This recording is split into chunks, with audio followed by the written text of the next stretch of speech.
dibayar dalam peruntukan yang berlainan. Akhir sekali tuan-tuan, yang termasuk dalam pegawai agensi perjawatan itu tadi juga ialah bahagian pendidikan awal kanak-kanak, iaitu permata yang Rosmah punya.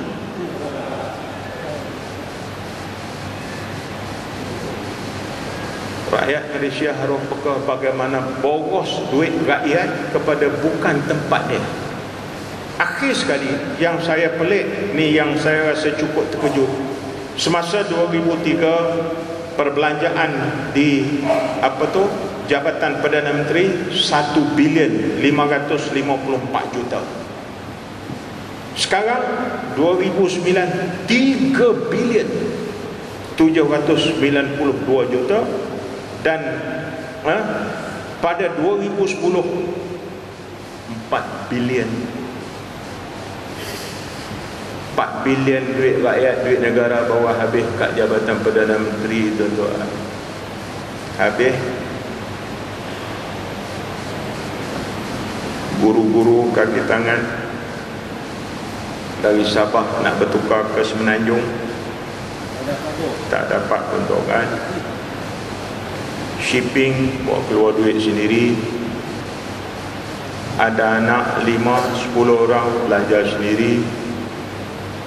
Kamu nak bergolok, nak bergadai, kamu tanggung sendiri. Jawapan kerajaan, duit tak ada. Tuan-tuan boleh banding. Ni masyarakat pendalaman di Sabah. Saya tak tahu waktu saya bertugas di Sabah pada tahun 1982, 83, 84, saya round seluruh Sabah. Waktu itu juga saya sebagai salah seorang pegawai kanan Jabatan Perdana Menteri lah juga, attached di Kota Kinabalu. Sandakan Telupit belum siap lagi jalan, balak yang belum potong lalu waktu itu. Tapi sekarang kata jalan dah ada lah. Saya pergi ke Tongot dengan perahu bot yang disediakan oleh Yayasan Sabah. Sampai sana Tongot, ikut sungai, patah balik, demam 2 minggu. Tak tahulah sekarang tuan-tuan yang boleh jawab. Tapi bagi saya bagaimana masyarakat di Pulau Banggi, masyarakat daripada Kota Kinabalu dan terus nak pergi ke Kudat, bagaimana keadaan jalan dia. Dulu Kota Belud memang belit lah. Saya banding dengan ini.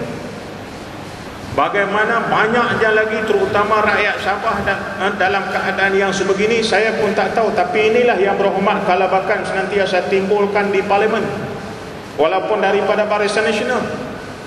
Tapi dia tidur, rakyat Sabah diwakili dan disuarakan oleh pemimpin-pemimpin Barisan Nasional sendiri, yang dari Sabah itu sendiri bercakap di Parlimen, menceritakan bahawa penderitaan rakyat Sabah. Habis 3 bilion kita habiskan untuk Jabatan Perdana Menteri, belum lagi jabatan lain. Di mana letak keadilan?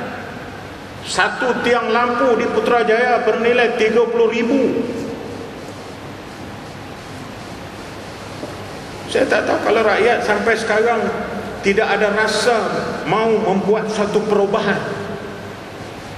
Kalau this coming election yang pilihan raya ke-13 ni, kalau rakyat masih tak buat perubahan, saya tak tahu apa akan jadi. Negara boleh bankrupt. Negara boleh bankrupt dengan keadaan-keadaan yang sebegini. Sebab itu kita di Kedah, saya tak sempatlah nak cerita di Selangor ataupun di Pulau Pinang. Mungkin tuan-tuan pun dapat maklumat banyak. Di Kedah kita ambil langkah-langkah yang cukup munasabah di peringkat masa 2 tahun 3 bulan. Tahun 2005, 2006, 2007, 3 tahun berturut-turut. Hasil balak, waktu itu balak di Sabah kawasannya masih luas dan balak masih banyak. Tapi 2007, 2008, 2005, 2006, 2007 pendapatan daripada hasil balak kepada kerajaan negeri di bawah pimpinan Barisan Nasional pada ketika itu hanya 17 juta. 17 juta ringgit dalam tempoh 3 tahun. Saya tak tahulah balak apa waktu itu. 11 bulan kita ambil daripada 2008 pertengahan 2009 dalam membentangkan bajet 2010 di Dewan Undangan Negeri Kedah. Kerajaan negeri dah di bawah pimpinan Pakatan Rakyat ini dapat membentangkan bahawa hasil balak saja dalam tempoh 11 bulan kerajaan negeri dah dapat 35 juta. Kena mana? Mana pergi? Mana pergi balak dulu? Tuan-tuan, balak pergi ke mana dulu? Ini 11 bulan kita boleh dapat 35 juta. Dalam kawasan yang cukup sempit, kita jaga supaya duit rakyat terpelihara dan tidak bocor. Ni tuan-tuan, sebab itulah yang banyak lagi lah kalau saya nak cerita benda-benda yang macam ni. Macam contoh cerita pasir di Selangor. Yang bagi lesen pasir Khek Toyo, yang buat bising pun Khek Toyo, memang betul-betul toyol lah.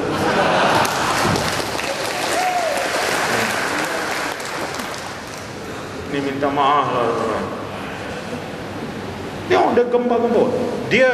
Dia pergi berak tengah jalan, lepas itu dia sibuk kata itu tai itu busuk, siapa dia berak? Dia yang berak tadi. Ini manusianya. Itu yang heboh di Kedah waktu air musim kemarau. Dia pergi temu rumah makcik di kampung. Dia kata, macam mana makcik ni? Pasal pakai air dalam perigi sudah cebok ni. Dia kata memang air tak ada. Dia buat masuk dalam TV. Dia kata di Kedah tak selesai masalah air, sebab makcik ini pun dalam rumah tak ada air dah sudah 30 tahun. Dia pergi tu temu ramah musim kemarau. Mana ada air musim kemarau?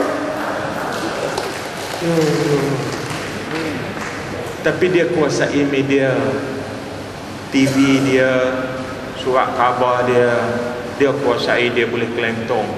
Tapi nampak tuan-tuan, alhamdulillah, rakyat sekarang bijak. Rakyat tidak lagi percaya dan tidak lagi mengambil sos atau sumber itu daripada TV, surat khabar, tapi rakyat banyak mendapat saluran-saluran yang lain, informasi daripada daripada saluran yang lain. Rakyat dia sudah, dan sebab itu rakyat buat perubahan. Sebab itu tuan-tuan, tahun ini BN tak berani nak buat election.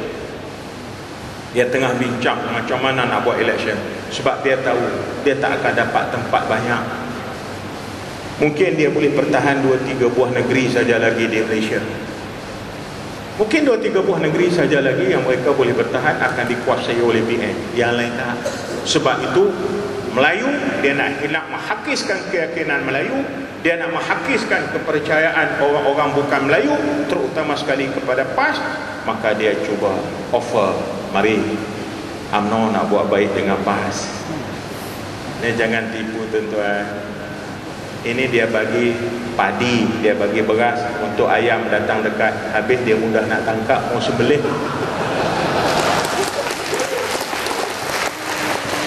Kita faham. Kepada orang-orang bukan Melayu dan kepada orang-orang bukan daripada PAS, terutama yang daripada DAP dan PKR, jangan mudah percaya. Kita ada prinsip. Sebab itu kita kuat pakatan. Kita tegas pemimpin PAS, tegas kita tetap bersama Pakatan Rakyat.